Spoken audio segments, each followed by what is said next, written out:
Hey everyone, I want to tell you how I dramatically increased the performance of my wife's old cell phone for about $1. And I think this is a tip that your typical phone representative agent at the phone company wouldn't think about, probably wouldn't mention, and they just tell you, you need a new phone. But maybe you really don't need to spend money on a new phone. Let me give you the story. My wife and I, we're not big phone people. I know a lot of people every couple of years like to buy a new cell phone, but that's not us. As long as our cell phones are working okay, we can send text messages, do phone calls, and everything works all right. We don't see the need to spend a bunch of money on new phones. And so we tend to hang on to our phones for a very long time. And about a year ago, I get a message from the phone carrier saying, I need to buy a new phone. I was using an iPhone 5, and I was perfectly happy with my iPhone 5. It did everything I needed it to do. But the carrier said, your old iPhone 5 is not compatible with our new network. You need a new phone if you want to continue having phone service. Okay, so I purchased a refurbished Samsung Galaxy phone, and it works great. I like it a lot. It's a good phone. Now, my wife, she has an iPhone 7, and her iPhone 7 is compatible with the new network, and so she didn't have to do anything. She could continue to use her phone, and it's fine. Well, after I got my Galaxy phone, I noticed that it worked a whole lot better than her phone does. Her phone had really spotty call quality. She had to be in just the right spot in the house in order to get enough signal to place a call. Whereas my Galaxy phone worked pretty well most of the time, wherever I was. And we're out here in the boonies, so things aren't perfect, but my phone just worked so much better than hers did. And I would just chalk that off as thinking, well, new phone, new technology, better radio in it just works better. But her phone really wasn't working very well at all. And so this kind of came to a head recently where she was having trouble with some calls, and I thought, let me take a look at this thing. And so I go through the settings on her phone, and everything looks fine. I don't see anything misconfigured. The APNs and all this stuff were good. And so just thought, well, I wonder why it's not working very well at all.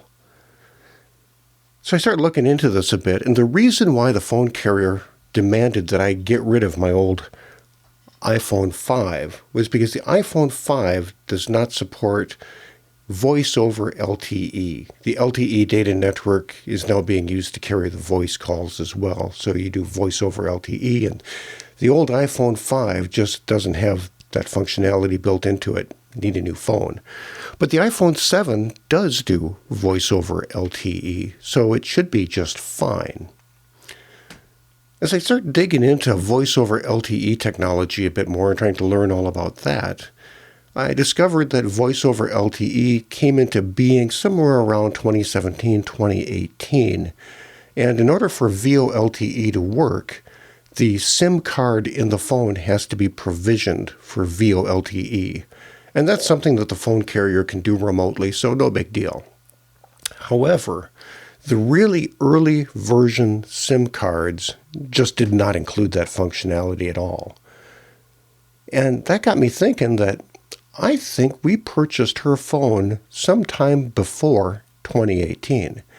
I suspect it might have an old-fashioned SIM card in it that is not allowing that phone to switch to VoLTE mode. And so she's still hanging out on the old abandoned side of the phone network, not the new digital network. And that would explain why she has such spotty coverage and poor performance with her phone. So I went to my phone carrier and I ordered a new SIM card. Cost about $1. When the new SIM card came in, I contacted their customer support. And fortunately, I got a customer support tech rep who was pretty bright. She knew what she was doing. And so I just simply told her that I don't want to change my phone, don't change the number, don't change the plan. I just want to put a new SIM card into the phone. So associate our account with this new SIM card number.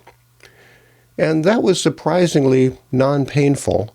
And in about 15 minutes or so, I had the phone authenticated on the new digital network with the new SIM card. And looking at the phone, I didn't see any indication of any change in anything. However, with the new SIM card in the phone, we're now getting multiple bars, solid connections, good data. It just works so much better.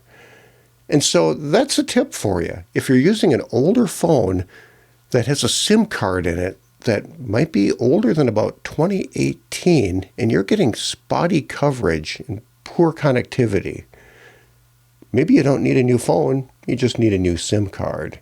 And that's an easy thing to do and inexpensive, and it can bring your phone up onto the new network and everything will work fine. The phone company just simply looked at it and said that's an iPhone 7, it's compatible, but they never considered how old the SIM card might be in that phone. So there's a quick tip. Maybe your phone just needs a new SIM card. Of course, on the other hand, if you're using a phone from way back in those days, well, maybe it is time to upgrade. But I just thought I'd pass that on because I was surprised at what a difference it made, how inexpensive it was. And, well, maybe I should get another year or two out of that old phone because the phone is still working just fine, and now it works a whole lot better. Hey, thanks for tuning in. I appreciate you watching the videos. I appreciate when you give a thumbs up. If you have anything you'd like to add to the discussion that moves the conversation forward, please feel free to throw it down below. And I'll catch you again soon on another video.